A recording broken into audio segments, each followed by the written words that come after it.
Hey everyone, and welcome back to the Into the Dark podcast. I'm your host, Payton Moreland, and I am so happy and grateful that you are here. If you are watching on YouTube, can you please real quickly give this video a thumbs up and leave a comment? It helps the algorithm push it out so we can get more people here. And if you are listening on audio and can leave a review, that would be great. Now, obviously, before we get into the episode, I'm going to do my 10 seconds really quick. And it has been a while, you guys. I recorded before we left out of town and I got all the way caught up until the live show. So it has literally been almost a month since I've sat down to record, which feels really weird. And I feel like I have a lot to catch you up on. Going on vacation was really great. It was amazing. We went on a bike ride and got lost in the jungle and ended up riding 12 and a half miles, which if you know me, I can barely ride around the block. So that happened. That was a thing. I went snorkeling. I saw Nemo. I also saw a shark. Then the live show, we had 2 live shows in Arizona and it was so fun and so amazing. And every time I'm up there, I just think there's no way that this is real. Like, it is the most surreal feeling. I don't even know how to explain it. I did just want to give a little quick check-in. During the second show, I was reading the script and then all of a sudden I got hit with a bout of panic and I just thought, okay, maybe it's just a surge, like it doesn't have to mean it's going to be a full-blown attack, but it went into a full-blown attack. And so I had a full-blown panic attack on stage and Garrett looked over and realized what was happening just because he's seen me have one so many times. And I don't think anyone else noticed. I'm going to be honest. I was panicking. I was like, I'm going to have to walk off this stage. I knew in my heart of hearts that no one would care if I just said, hey, I need to take a minute. But the whole reason I'm even telling you this is I took a couple breaths while Garrett was talking and I said, oh my gosh, I need to walk off stage right now. This is so bad. I cannot believe this is happening. This has been a really big fear of mine, which is probably why it happened. And I was like, I gotta go. This is so bad. I'm gonna die. And then I just took a breath and I said to myself, you won't die. You're not going to die. You can keep going. You don't have to if you don't want to, but you can keep going. And so I took a couple really deep breaths and Garrett was cracking jokes and I wasn't even laughing. So if you were there and you were wondering what was going on, it's because I currently wasn't on the stage. I was disassociated very much. So my heart was racing. My fingers were numb. My head was cold. And I just said, focus on the words. Focus on the words. Let this be here. Let the panic be here. Let these feelings be here. But also let you be here. Like, I could exist with it. I could still be here with it. I kept going. I focused on the words. And within a couple minutes, things had died down a little bit. And I was able to kind of dive back into the show. And I would never tell this story on Murder with My Husband. But for some reason on Into the Dark, I feel like I can just get vulnerable with all of you. And I think it's because when I do talk about this stuff, a lot of you message me and I end up talking to you. And basically, I just wanted to tell you that you can do tough things. You don't have to, but you can. We can. We all can. Having a panic attack on stage was one of my fears when these attacks started for me. And I did it. I had one. No one really noticed. Not that it would have mattered if they did. Like, even if they did, it would have been okay. But I was also able to just use it as more practice and say, look at how I can retrain my brain. My brain alerted me. Nothing was actually wrong. I was able to say, thank you for letting me know that we're nervous. Nothing's wrong. We're just going to keep going and we can let these feelings play out. And that's what happened. And so if you've ever felt how I just described, just know you can coexist with these feelings. Your feelings, your thoughts do not define you. They are not you. Just because I was on stage freaking out did not mean that was the only place I wanted to be. That was a dream. I wanted to be there. That's what's so confusing. So I just remember that, yeah, I do want to be there. Like, I wanted to be up there. This is everything I've ever wanted. And so I'm going to do it. Like, I'm going to live it, and I'm going to keep going, and I'm going to be there. So I don't know if that was scatterbrained. I'm sorry. But that's what my 10 seconds has really turned into, right?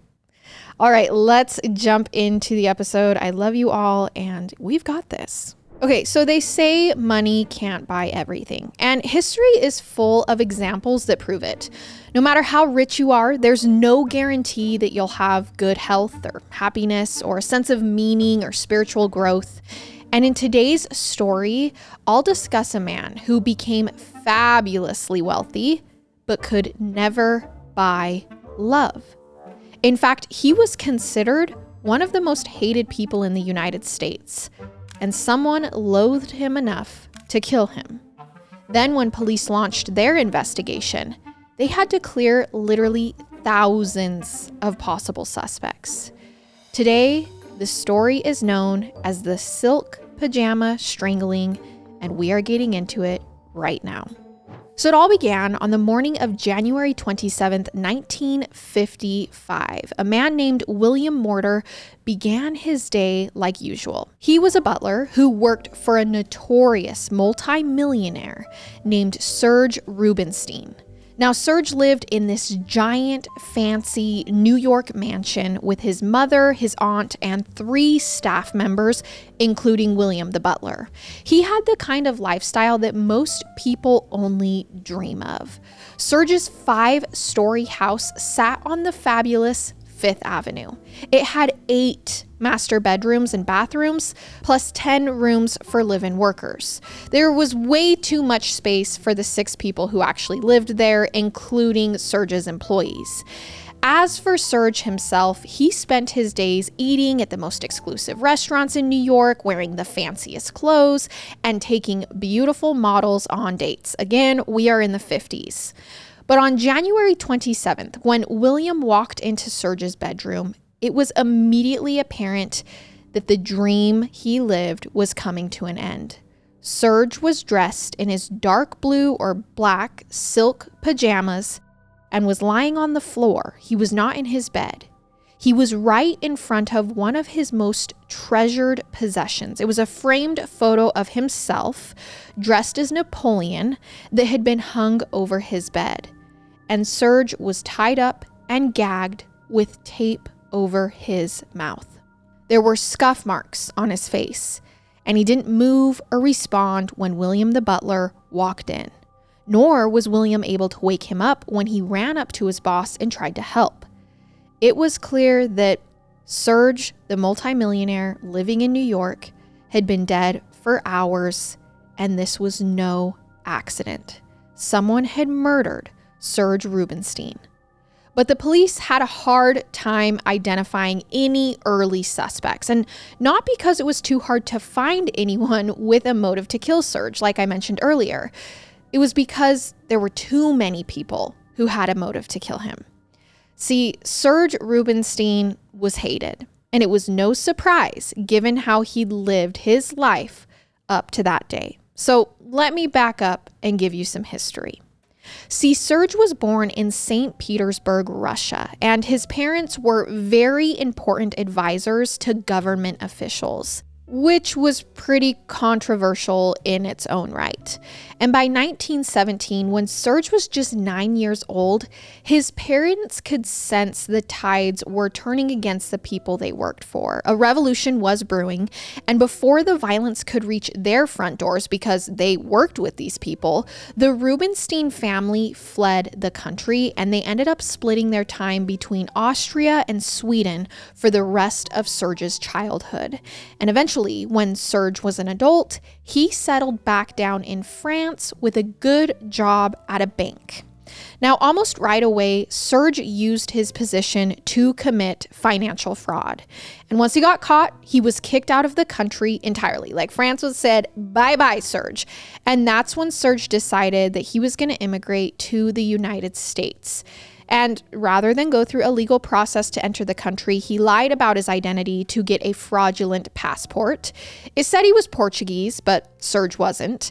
And when Portugal eventually realized the passport wasn't valid, they canceled it. But by that point, Serge had already started his brand new life in New York City. Now, as he built his reputation in his new country, Serge proved to have an odd obsession with Napoleon, which you probably kind of caught on to when I said his most prized possession was a picture of him dressed as Napoleon hanging over his bed. Serge and Napoleon, they honestly did kind of have a lot in common. Both men were ambitious and willing to do almost anything to get what they wanted. They were also both very willing to make enemies on the way to achieving their goals. So maybe when Serge thought about Napoleon, he saw some of himself in the famous French emperor. He might have even been inspired to create a financial empire all on his own because of this. He bought a Napoleon outfit, which he wore to every costume party he was invited to. And at one point, like I said, he had that photograph taken in those clothes and then hung over his bed. This was so every night when Serge went to sleep, he could gaze at himself literally standing in Napoleon's shoes. And in his waking life, Serge channeled Napoleon's arrogance and his ruthless attitude. He was rude. He acted like the rules didn't apply to him. And when Serge went out to dinner at nice restaurants, he demanded to have access to the kitchen. He'd look in the refrigerator, see for himself what they had, what looked good. At parties and other gatherings, Serge also often talked about how much he admired Adolf Hitler. Now, this was especially odd because Serge was Jewish. He complained a lot when he felt like people discriminated against him due to his religion and ethnicity, but he still thought Hitler was doing a good job running Nazi Germany. Now, it may have been similar to his obsession with Napoleon. Serge seemed to have a soft spot for ruthless political leaders. And frustratingly, he never seemed to face any consequences for his bad behavior. In fact, the worse he acted, the more he seemed to be rewarded. Pretty soon after he arrived in New York, Serge made friends in high places. He even had dinner with President Roosevelt on a number of occasions. And there are rumors that he called in favors with his high-ranking government contacts. And nobody's really sure, how he did this, how he climbed the social ladder. And they aren't sure how he was actually even allowed to stay in the country after his passport got revoked. But being personal friends with the president probably does have its perks. And on top of that, Serge was heartless in the world of business. He acquired businesses and sometimes cut corners as he built his empire. In the 1930s, he partnered with a Texas oil man to open a company that drilled and sold fuel. The venture obviously did well. It made a little over $7 million, and Serge pocketed half the cash, which was a problem. According to his partner, Serge wasn't entitled to half the cash.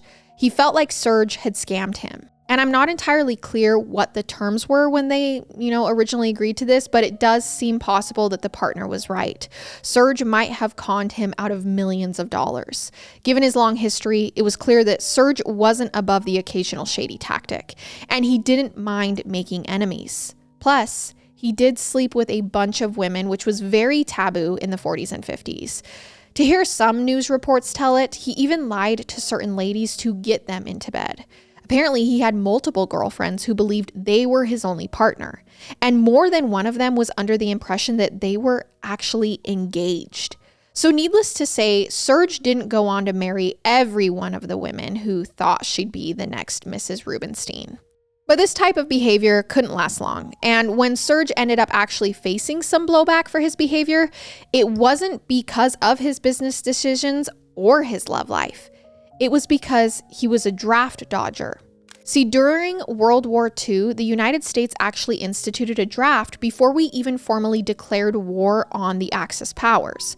So beginning in 1940, any single man between the ages of 21 and 45 could be called to serve for 1 year. And once the US formally joined the Allied forces in 1941, the terms changed. Now, anyone who was drafted would have to remain enlisted until the war ended. And married men were no longer exempt from being called up. So when the rule was first passed, Serge was 32 years old and single, so there was a decent chance that his name might be called. Except he had an easy way of avoiding the draft. If Serge really didn't want to serve, all he had to do was disclose that he wasn't actually a legal US citizen.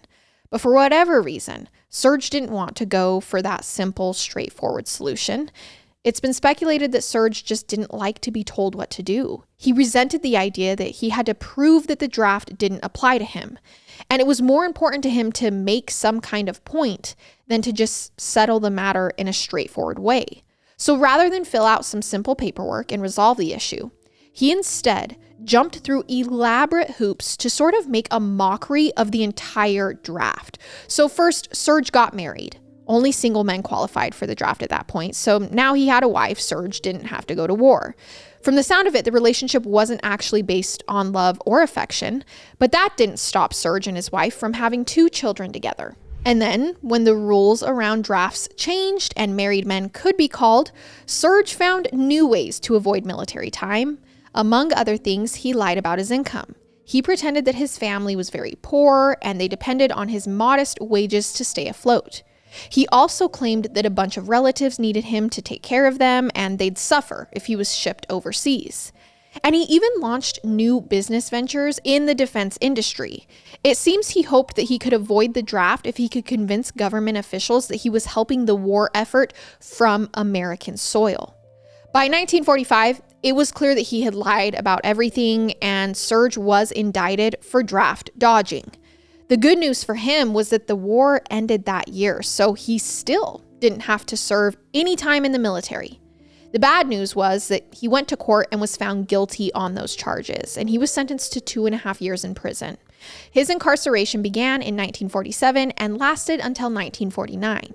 Now, according to Serge's mother, life behind bars was devastating. She actually said, quote, "It left a scar which burned deeply."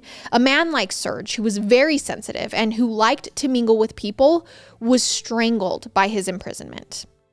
And if anything, it only made him bitter and even more resistant to doing the right thing once he got out of prison. See, Serge used his newfound independence to act like he was out of control. He and his wife had divorced while he was in prison, and now Serge once more got into the habit of taking countless women home. He also drank to excess, and when he was intoxicated out of his mind at the end of the day, he had a habit of heading home with his lady friend and barging into the kitchen. There, he'd pull food out of the fridge and shove it into his mouth with his bare hands. He'd make a big mess. He would throw bones and leftovers on the floor, spitting out food that he didn't like. Then Serge would shovel caviar into his mouth with a spoon like it was breakfast cereal. He'd end the sloppy feast by knocking back even more alcohol. And I can't imagine that at this time, and kind of even now, this was very attractive for his dates. But I guess money can make up for a lot of bad table manners. Because after this big show of excess, plenty of women would still head up to his bedroom. And it should be no surprise, given how disgusting his behavior was, that Serge had even more enemies than ever. It probably didn't help that after his time in prison, the US was trying to deport him. Because remember, he was not legally there. Serge used all the money at his disposal to fight the deportation case. His lawyers delayed his trial year after year, dragging the process out until the 1950s. And during that time, he was also hit by charges of stock fraud. And then another bad decision from his past caught up with him. I mentioned Serge's Texas-based oil partner before, the man who believed that Serge had conned him out of half the proceeds from their company. In late 1954, that man sent a debt collector to track Serge down using some less than legal methods. See, a scary, strange man paid Serge an unexpected visit one day, and he told Serge that he needed to pay his former business partner back, or else he'd end up in the hospital. This man also made some comments that strongly implied he was involved with organized crime, so the threat did seem pretty serious. But rather than play along and pay his old partner back, Serge lashed out and he sued his former associate for extortion. And he won the case. So in the legal sense, it was a big victory. But I've got to imagine Serge wasn't making himself any fans by taking his former business partner to court, especially when those former partners were still convinced that they were the wronged parties. Basically, it didn't matter what he did. Serge was just getting deeper and deeper into trouble. He received regular death threats. And on one occasion, someone threw a rock through his window with a note attached that said, "We will kill you." Another time, he was walking down the street, minding his own business, when suddenly a man he didn't recognize walked up and punched him in the face. It was completely unprovoked. Serge reported both of the incidents to the police, and they recommended that he just hire a bodyguard. But Serge did not take the advice. It's not that he didn't take the threat seriously, he did. However, he was also too proud to hire professional help. And again, Serge did not like being told what to do. In his mind, it seemed that he should be able to do what he wanted to do, how he wanted to do it, and somehow there would be no consequences. So in mid-January 1955, just 1 week before he was murdered, Serge told one of his girlfriends that he'd had a premonition. He knew he was going to be killed soon. And we can debate about whether this was something supernatural or if he was just making a reasonable guess based on how many people seemed to want him dead. But either way, the night of January 26th, 1955 started out feeling like another typical evening. Serge had to work until about 7:30 p.m., which was when a coworker dropped him off at his mansion. And then later that evening, he went on a date with a model named Estelle Gardner. They had dinner, then went dancing, and at 1 a.m., Estelle came home with Serge, but she didn't stay long. She later told the police she only dropped by for a quick drink at the end of the evening. Nothing physical happened between her and Serge, which might have been true because by 1:30 or so, she was in a taxi and on her way home. Now, reading between the lines here, it sounds like Serge was probably disappointed that the night didn't involve something physical, because after this, he climbed into bed and put on his blue or black silk pajamas, and he decided to reach out to another woman. So it was basically a 1950s booty call using landlines. And he dialed the number for Patricia Ray, who he'd gone out with a couple of times before. So Serge is in bed in his silky pajamas. His other date has just left, and he says, "Patricia, please come over." But it was too late and she wasn't in the mood, so she said no.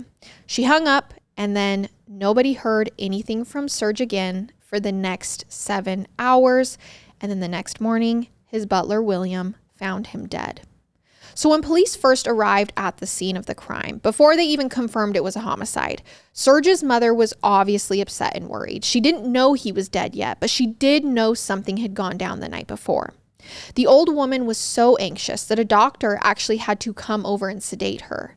She didn't learn the truth about Serge until hours later when the drugs wore off. And when she heard the news, she was obviously devastated. But she was probably the only one. Even the newspaper coverage played up how widely hated Serge was. It was almost like this villain from New York who had screwed over multiple people, who wasn't very honest in his dealings, had been murdered. The so-called silk pajama strangling was big news, but it wasn't because a lot of people felt bad for him. Even people who considered themselves to be Serge's friends didn't seem to miss him all that much. In fact, at his funeral, his own rabbi mostly spent the entire eulogy insulting him. He said, quote, "It is not my intention to defend or condone the actions of Serge during his lifetime. The word paradox best describes the strangely complex, ambitious, and unquestioned psychopathic personality of Serge Rubinstein. It is God to whom belongs the final judgment." So that's what Serge's rabbi said at a religious service that was supposed to honor him. I'm getting very much Great Gatsby vibes at the end of the movie when his friend is the only one who comes to his funeral, the funeral of a very wealthy man. Now, as for his cause of death, Serge's autopsy showed that he had been strangled to death, which you probably already put together based on what people were calling this case. The killer had broke 2 bones in his throat, but other than the injuries to Serge's neck and face, he didn't have another single mark on him. There was no sign that he even fought back against his killer. Now, obviously, this could be because it was possible the attack began while Serge was asleep, but you'd think at some point Serge would have woken up and tried to struggle. It defied an easy explanation. The murder was so clean, in fact, that one of Serge's good friends told a reporter that he thought this was a professional hit. The police declined to say whether they agreed with that assessment or not, but if Serge was killed by a professional, it would make it hard to rule out anyone. Even if someone had a great alibi, that didn't stop them from paying someone else to do their dirty work for them. Besides the fact that the police didn't have any clear suspects, they also kind of had a hard time identifying a motive. I mean, again, a lot of people wanted him dead for different reasons. But the crime scene itself didn't clearly point to his money or a lover's spat or revenge or anything else. Serge's bedroom was trashed. The killer had pushed his mattress off the bed and ripped up his sheets and blankets, but they didn't touch his safe where he kept his valuables. They also didn't disturb the nice dress clothes that Serge had laid out before he went to bed. As near as the officials could tell, nothing of value had been taken from Serge's mansion, and there were also no signs of forced entry. Even the murder weapons were mysterious. I mentioned before that Serge was tied up when his body was discovered. The murderer had used the pull cord from his Venetian blinds to do it, and the tape they used to seal his mouth was also wrapped around his neck. It was so specific: Venetian blinds and adhesive tape as a murder weapon. The detectives actually told reporters that they were specifically searching for any other murders that were committed with the same tools because they thought maybe they could find a pattern, but they never identified another case that fit. Now, I know you're thinking, there are 5 other people who lived in Serge's house with him, and the detectives ruled out his family members pretty quickly. His mother and aunt had no reason to want to hurt him. In fact, Serge's mother was one of the few people who seemed to genuinely love him. Not to mention the fact that she and the aunt were both elderly women who couldn't probably have physically overpowered the 46-year-old Serge. So next came the long process of sorting through all the people who had reasons to want him dead. And at the start of the investigation, the police gathered the names of literally thousands of suspects. Every woman that he'd ever slept with and then dumped, every business rival he defeated, and every former partner he betrayed. The authorities looked at people in the mafia, professional hitmen, really anyone they could think of who could potentially be connected to Serge in some way. And on February 5th, 1955, this is about a week after the murder, a news story announced that the police had narrowed down their list of suspects. It was now only 10,000 names long. That is quite the place to start from. When they couldn't hone in on any one suspect in particular, they questioned at least 5 of Serge's former lovers. And to be clear, they were pretty positive that a woman didn't do this. Serge was a large man with a thick, sturdy build, and the killer had to be pretty big and strong to overpower him and kill him. Of course, it's still possible that some wealthy heiress could have hired a hitman to murder Serge. I don't know how seriously they took that theory, though. The police said they were just questioning these women to try and learn more about his personal life. So if anyone could point at an enemy or maybe help produce a lead, it could have been them. But it's also possible they were just being sexist. Maybe they didn't approve of these women having intimate relationships while they weren't married, so they made a big show of bringing them into the station and questioning them. The newspaper actually called these interrogations a parade of pretties. But these sessions didn't go anywhere. The detectives learned basically nothing. And the police didn't discover much more when they talked to his family members. Serge's aunt Gloria, who lived with him at his house, said that at about 1 a.m. on the night of the murder, someone turned on the light in her bedroom, which was on the 5th floor, so 2 floors above Serge's room where he was killed. She said whoever turned the light on flipped it off right away. It was before Gloria could even look up and see who they were. All she could tell was that the person looked like a woman and she was fully dressed. Serge's mother also said that at some time during that night, although it's unclear when, she went out into the hallway and she was a woman wearing a brown dress. But when the aunt was asked to describe this woman, all she said was that she didn't look like the kind of girl who belonged there. Now, I do find it unlikely that either of them saw Serge's date from that night, Estelle. She was a glamorous model who was dressed up from a night on the town, and she was only at Serge's place for a half hour to have a drink. There was no reason for her to go all the way up to the 5th floor, flip on a bedroom light, turn it back off, and then head back down. So maybe Serge's aunt and mother really did see a killer who had broken in, and she might have been poorly dressed, in a brown gown is what they described, or there might be more to this case than anyone realizes. It's pretty clear that police didn't know what to do with this testimony, so they conducted literally hundreds more interrogations, still with nothing to show for their efforts. Even when the homicide team swelled to include 30 to 40 detectives, it didn't generate one single good lead. But about a month after the homicide, They finally did make a break when someone voluntarily turned himself in and confessed to the murder. His name was Herman Scholes, and he was a small-time criminal who also worked as a chauffeur sometimes. Except to hear Herman tell it, he was also a mafia hitman. He said his contacts in organized crime were planning to abduct Serge and ask for a huge ransom. Herman was in charge of putting together an elite team of kidnappers for this plan, but apparently the plan went wrong in some way and they ended up killing Serge instead. This confession was just the break the police needed. But the more Herman talked, the stranger his story seemed. He almost seemed to forget who the target of his ransom-turned-murder plot was. He talked about how he was also going after a major crime boss with the mafia, and within a day or so, it became clear that Herman was just mentally unwell. He had nothing to do with Serge's murder, and the statements he gave to the police had no basis in reality. So about a year passed after the murder before the investigation fizzled out. This wasn't due to any lack of leads. In fact, one newspaper article published on the anniversary of Serge's death said police had only made it about halfway through its very lengthy Rolodex full of contacts. The problem was nobody stood out as an especially obvious suspect. In 1956, they did arrest the oil executives who'd been found guilty of extorting Serge, but those arrests had nothing to do with his homicide. Instead, those men were caught in an unrelated case where they were smuggling maps of oil fields. So after their arrest for that, the authorities did question them at length, but they couldn't find any definite connection to Serge's murder. The fact was that Serge had friends and enemies all over the world with business contacts in every country. It wasn't practical to chase down every former friend or girlfriend or associate, knowing most of them knew nothing about the crime. For example, the police spent almost a year trying to reach one of Serge's ex-girlfriends. It was a woman named Jackie Rogers. She was never a suspect, but her relationship with Serge lasted for a while, and she seemed to know him maybe better than anyone else.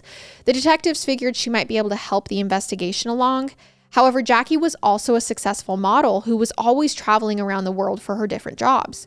So when investigators wanted to call her in for questioning, she always was out of town. She was in California or Cuba or Europe. And since Jackie wasn't a top suspect or even a major person of interest, it wasn't worth the effort to track her down and bring her back to New York City. So now imagine a suspects list full of thousands of Jackies. At a certain point, it started to feel easier to just stop following up with certain individuals. No one had the time or the money to keep throwing everything at the wall and hoping that something would stick. And frankly, other than Serge's mother, it didn't really seem like anyone was pushing for justice for him either. This was one of those cases that felt destined to just fall through the cracks. And I'm sorry to say, this Serge Rubinstein's murder has never been solved. And while I'd love to be able to point at one individual as a possible killer or top suspect, I can't even do that. He was too hated, and the police were too overwhelmed by all of the possibilities. So I'll have to end this episode in the same place that the investigation ended, on a note of uncertainty. Just like Serge's all too short life, the mystery is also incomplete. And that is the mystery of Serge's death. It always shocks me when we can have a case with someone very high profile, someone with a lot of money, someone who knew a lot of people, and there's just not one lead, not one clue as to what happened. It makes you wonder if police were to look back now, would there be something? Or is this just one of those cases that is never, ever going to be solved? Okay, you guys, thank you so much for listening to this week's episode, and I will see you next time with another one as we go further into the dark together. Goodbye.